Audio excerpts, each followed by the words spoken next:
Écoute, bonjour tout le monde.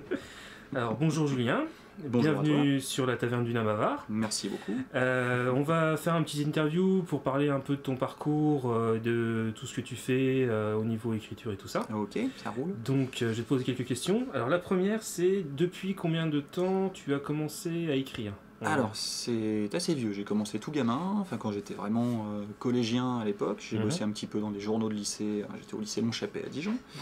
Donc j'avais bossé avec des gens un peu plus âgés que moi, qui étaient plus en première terminale, qui m'ont bien aidé à me lancer un petit peu dans l'écriture, qui m'ont donné bien confiance en moi. J'ai commencé plus par de l'écriture poétique, ce genre de choses, et puis après un petit peu plus de nouvelles, mais c'est venu beaucoup plus tard. J'ai arrêté d'écrire pendant très longtemps, et ça fait 5 ans que j'ai vraiment repris l'écriture, et là vraiment uniquement nouvelle. J'ai commencé par essayer vaguement un roman, et en fait, comme je suis une grosse feignasse, j'ai arrêté assez vite, puisque c'est vrai que ça demande une discipline de boulot dont pour l'instant je suis pas capable. Donc je me suis dit que je remettrais ça plus tard, et un jour peut-être, mais pour l'instant le format nouvelle me convient bien. Et donc ça fait à peu près 5 ans que j'ai écrit les premiers textes qui sont dans le recueil, je crois. Peut-être même un petit peu plus, je sais plus exactement, peut-être 2007-2008, un truc comme ça. Donc c'est un recueil qui comprend des textes qui sont étalés sur une assez grosse période, une assez longue période de temps. Voilà. D'accord. Et ton parcours au niveau, enfin dans le milieu de l'écriture, donc on va dire dans le milieu professionnel, donc ça s'est passé comment?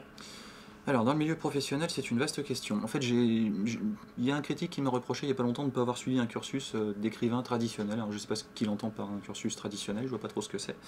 En gros, moi, j'ai soumis une première nouvelle il y a quelques années de ça, un petit fanzine dijonnais qui n'existe plus, qui s'appelait Frix Corp, qui était très bien. Il y avait plein d'auteurs de toute la France, de tous les niveaux. Ils acceptaient donc des auteurs vraiment complètement inconnus, tout comme il y avait déjà des auteurs qui étaient nettement plus connus, qui étaient déjà publiés, etc. Et donc je les ai connus en leur envoyant un petit texte, sans répondre à un appel à texte particulier. Je leur ai juste envoyé ça en disant si ça vous plaît, que vous avez la place. Et ils m'ont dit bah, c'est cool, on aime bien, donc si tu veux on publie ton petit texte. Donc ça a commencé comme ça. Après ça, je me suis dit, bon, bah, si ça a marché une fois, pourquoi pas continuer un petit peu dans ce style-là. Donc j'ai cumulé quelques textes, jusqu'à en avoir assez pour commencer à contacter un petit peu des éditeurs il y a quelques années de ça. Et je ne savais pas du tout qui contacter, comment m'y prendre, enfin j'y connaissais absolument rien, donc j'ai pas énormément cherché. J'ai dû contacter à tout péter 3 éditeurs en quelques années, donc on m'a dit oui c'est bien, mais on fait pas du fantastique, ce qui est assez classique. Après, moi, je tenais à faire un bouquin illustré, je ne savais pas encore par qui, comment. Je voulais peut-être plutôt faire un collectif d'illustrateurs autour des nouvelles pour faire bosser plein de gens que j'aime bien. Et on m'a dit, ah, l'illustré, on veut pas, c'est compliqué. Donc j'ai dit, ok, bon, soit pas de fantastique, soit pas d'illustré, les deux ensemble, c'est mort. Donc j'ai arrêté de chercher pendant quelques temps, en me disant, bon, un jour, quand j'estimerai que le recueil est assez complet, on verra. Et puis, je suis tombé complètement par hasard sur Internet, sur le site des éditions Luciférine, qui est tenu par Barbara Cordier, qui écrit elle aussi de son côté. Et qui m'a dit oui tout de suite. Donc c'était la bonne surprise parce que je m'attendais encore à ce qu'on me dise oui mais, etc. Et elle a accepté tout de suite que ce soit un illustré. Elle a accepté tous les textes. Je lui ai dit écoute, s'il y a des textes qui te plaisent moyen et que tu veux les écarter du recueil, ça me dérange pas. Enfin, je tiens pas forcément à ce qui est tout. Mais par contre, après, on a beaucoup rebossé les textes tous les deux. Donc ça a été un long boulot, presque 8 mois, je pense, de réécriture ensemble. Et elle a vraiment été de bons conseils, parce que c'est vrai qu'il y a des textes que j'ai écrits en un seul jet, que j'ai pas du tout retravaillé, que j'ai pas relu pendant 2 ans, 3 ans, tu vois. Et elle m'a dit, bon bah voilà, moi j'aime beaucoup, mais par contre, il faut qu'on rebosse un petit peu tout ça ensemble, quoi. Et c'est vrai que j'ai toujours bien pris ses conseils, parce que c'était toujours à propos, et elle m'a vraiment aidé à améliorer les textes et les rendre peut-être plus abordables, un petit peu moins... parfois un peu moins technique, surtout fluidifier le style, qui des fois était peut-être un petit peu lourd, et donc on a réussi à faire quelque chose de beaucoup plus fluide que ce que je lui ai soumis au début, quoi, ce qui était quand même mieux. D'accord. Voilà, en résumé, mieux. D'accord, mieux. Et quel auteur en fait t'a influencé dans ton style d'écriture? Plusieurs et aucun en même temps. Je lis beaucoup de fantastique depuis que je suis tout gamin, donc j'ai beaucoup lu du Stephen King, comme je pense. Il a dû amener beaucoup de gens fantastiques parce que c'est très abordable, très bien écrit, très moderne évidemment. Un petit peu d'Edgar Poe parce qu'on peut pas trop passer à côté, un petit peu de Lovecraft aussi, même si c'est un peu spécial et que tout le monde n'aime pas, je suis assez fan de Lovecraft. Et c'est vrai que dans les nouvelles que j'écris, pense, personnellement, je pense qu'il y en a qui ressemblent plus à du King, plus à du Lovecraft, plus à du Poe, mais c'était pas un hommage conscient. J'ai pas voulu faire à la façon de Poe, à la façon de King ou quoi que ce soit. Mais il y en a qui se rapprochent plus, évidemment, qui sont influencés par des styles plus ou moins modernes, etc. Donc, par exemple, il y a une nouvelle qui met en scène des enfants qui sont les personnages principaux, et c'est un peu la spécialité de Stephen King qui fait ça très souvent, qui confronte souvent les enfants à l'horreur, et ça marche toujours. On voit dans Under the Dome là, récemment. Ouais, voilà. C'est vrai que, exactement. Et on va dire ton processus pour écrire une nouvelle, comment tu fonctionnes en fait? C'est super variable. Il m'arrive de me relever la nuit parce que j'ai une bonne idée, ça m'est arrivé plusieurs fois. Donc c'est vrai qu'on s'était dit avec Barbara que le fait de sous-titrer le recueil en mettant 11 cauchemars illustrés, c'est pas tout à fait faux. Parce qu'il y a des idées qui me sont venues dans mon sommeil, où je me suis réveillé d'un rêve ou d'un cauchemar en me disant putain c'est génial ce truc, il faut vraiment que je l'écrive, etc. Donc je me suis relevé à 3h du matin pour pianoter en me disant bon c'est une bonne base, et puis le lendemain j'ai fini le truc. Ou alors ça a été un processus vraiment super long, une idée qui a mis très très longtemps à donner quelque chose d'exploitable.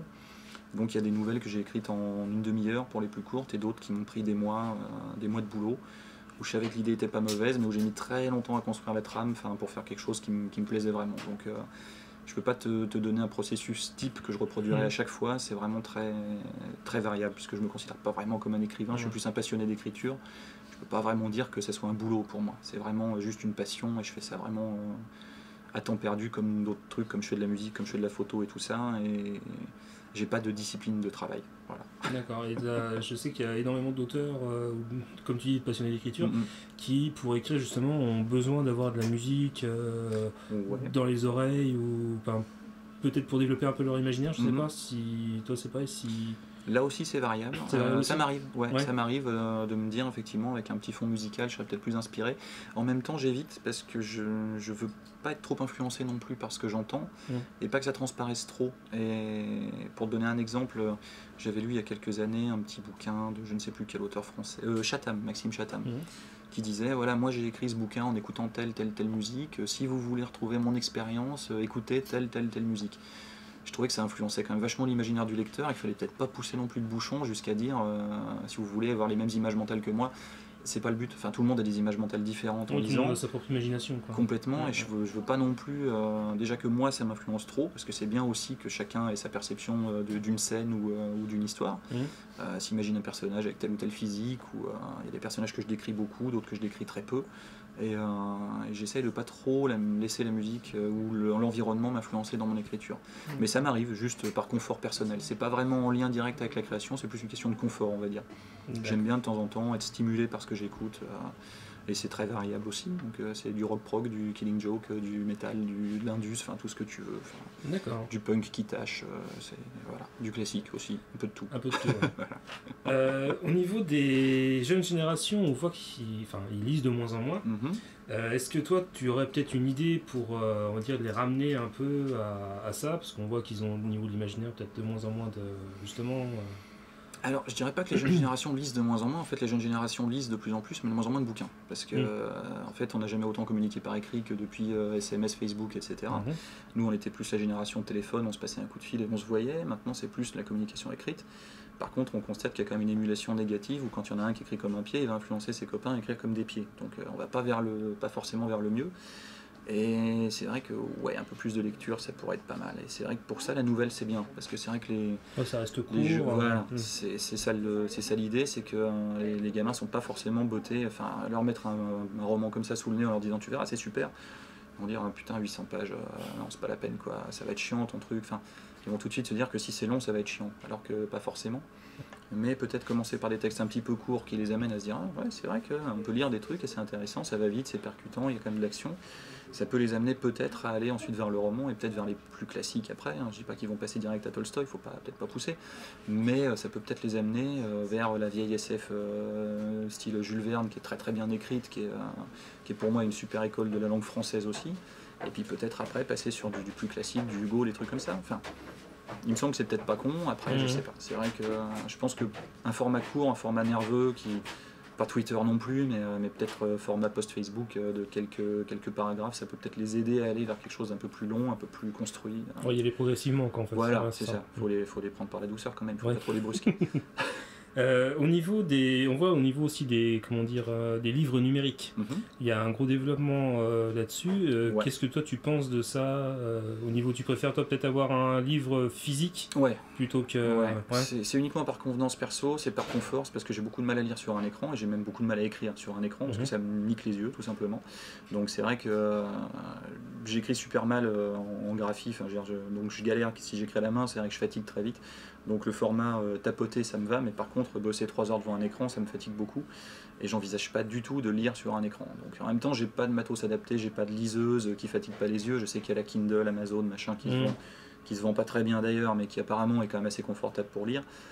Mais ça remplace pas le fait d'avoir un bouquin, puis il y a quand même cette espèce de côté compulsif et collectionniste que tu as quand tu as une petite bibliothèque sympa. C'est toujours agréable quand même que t'as pas quand c'est du numérique. C'est pas du tout pareil de cumuler les achats sur un ordi, comme les jeux vidéo aussi. Je pense à Steam, des plateformes comme ça. Moi, je suis fan de Steam, j'aime bien, mais c'est vrai que l'époque où on avait toutes nos petites boîtes de jeux rangées les unes à côté des autres, c'était plus sympa. C'était plus, on avait la sensation d'avoir quelque chose en fait. C'est ça, et surtout ça te donnait l'idée des fois de ressortir une vieillerie, alors que quand c'est au fin fond de tes bibliothèques numériques, t'y penses plus. Et c'est vrai pour la musique aussi avec le MP3. Des fois, on ne pense plus à écouter une musique parce que ça fait 3 ans que c'est au fond de la liste de lecture, que c'est plus jamais repassé sur... parce qu'on fout ça en random et puis...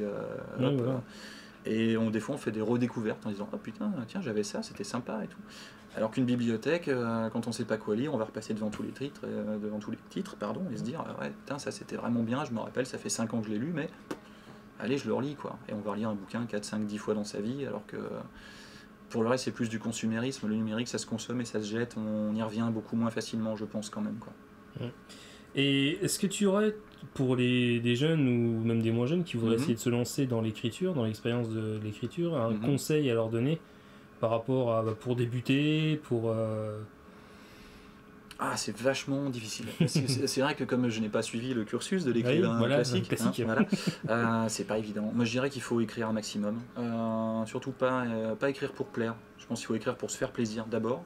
Pas se dire, si j'écris ça, ça va marcher, je vais être le nouveau J.K. Rowling, faire la nouvelle J.K. Rowling, ou voilà, sortir le nouveau Game of Thrones. Il faut d'abord se faire plaisir, écrire un texte qui évoque quelque chose un peu perso. Et souvent on commence par écrire des trucs un peu autobiographiques, et même, je reviens à Stephen King, c'est toujours autobiographique. Il met beaucoup de ses convictions politiques et sociales dans ce qu'il écrit, il y a beaucoup d'histoires qui lui sont arrivées personnellement, il s'est même mis en scène dans un de ses romans, dans La Tour Sombre, et je pense que l'autobiographique, pas l'autobiographie au sens pur et dur du terme, mais au moins s'inspirer de ce qu'on vit, ça peut être un bon début pour s'inspirer, se donner des idées, et en fait tout est intéressant, la vie quotidienne est intéressante, il se passe tout le temps des trucs qui méritent d'être écrits, et on n'est pas obligé de tomber dans le fantastique, dans un truc qui emmène le lecteur super loin, le quotidien c'est déjà passionnant, quoi. Et quand on arrive, moi, je suis hyper admiratif des auteurs qui arrivent à rendre le quotidien passionnant, moi j'y arriverai pas, c'est pas ma tasse de thé, et c'est vrai que les auteurs qui te pondent un roman dans lequel tu dis merde il se passe rien, et pourtant c'est génial, il n'y en a pas des masses. Franchement, ça c'est un boulot à part. Mais pour en revenir un peu plus précisément à ta question, je pense qu'il faut d'abord se faire plaisir à soi. Il faut être content de ce qu'on fait. Il faut peut-être attendre un peu avant de se faire juger, estimer qu'on a déjà atteint une certaine maturité d'écriture avant de balancer ça, parce que si on a un retour négatif, on se fait casser. Donc attendre d'avoir acquis une certaine fluidité d'écriture, un certain style un peu perso. Et après pouvoir dire à quelqu'un qui dit non mais c'est tout pourri ce que tu as fait, lui dire mais excuse-moi mais je t'emmerde, moi ça me plaît, je suis fier de ce que j'ai fait, et voilà, il y a quelqu'un à qui ça va plaire.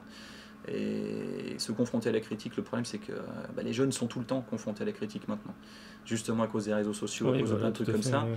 Ils sont confrontés à la critique sur leur physique, sur ton selfie, t'es moche, t'as des petits nichons pour les nanas, etc. Enfin tu vois, des trucs idiots comme ça.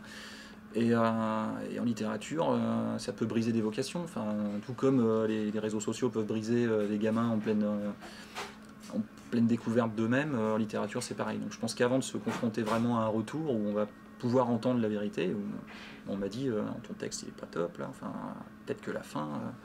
En lisant, je dis ouais putain, t'as raison, c'est pas con. C'était un bon début, mais t'as raison, la fin elle était pourrie. Puis je la reprends, je la retravaille, et puis voilà. Mais il faut déjà une certaine maturité pour pouvoir l'accepter, le prendre bien et se dire ouais, c'est justifié. Puis il y a aussi des critiques injustifiées, il faut pas non plus tout accepter. Oui, voilà, oui, tout à fait. Il y a aussi des critiques qui parfois sont un peu aigris, un peu jaloux, faut pas tout le temps non plus tout prendre comme parole d'évangile, quoi. Voilà ce que je peux dire. D'accord. Et est-ce que tu aurais pour la suite, dans les mois qui viennent ou les années qui viennent, d'autres projets qui vont peut-être sortir là d'ici peu ou... Alors, moi je fais toujours de la photo à côté. Alors, je m'éloigne un peu de la littérature de nuit. Moi, c'est vrai que je fais toujours de la photo, de la musique. Et, enfin, j'ai commencé par la musique d'abord, la photo après. Et je suis venu à la littérature un peu, revenu à la littérature vachement plus tard. Et c'est vrai que j'aimerais bien, de ces quatre, faire un truc vraiment pluridisciplinaire, c'est-à-dire réussir à créer vraiment, pourquoi pas un objet, enfin pas un objet d'art, je peux pas appeler ça comme ça. Pour moi, c'est pas vraiment de l'art, mais une espèce de projet perso où on trouverait à la fois de la compo musicale faite avec des gens que j'aime bien, de la photo que j'aurais faite et des textes que j'aurais écrits, pourquoi pas. C'est un objectif à vraiment long terme, bosser avec des gens que j'aime bien et pourquoi pas faire plus du collectif, bosser tous ensemble et puis faire un truc comme ça. Ou alors vraiment bosser tout seul si besoin, si je peux, enfin voilà quoi. D'accord. Écoute, je te remercie. Je t'en prie. Merci à toi en tout cas. Et puis on va continuer à te suivre sur la taverne. Alors il paraît qu'il faut pas faire des regards caméra, mais bonjour tout le monde. Merci beaucoup. Au revoir. Au revoir.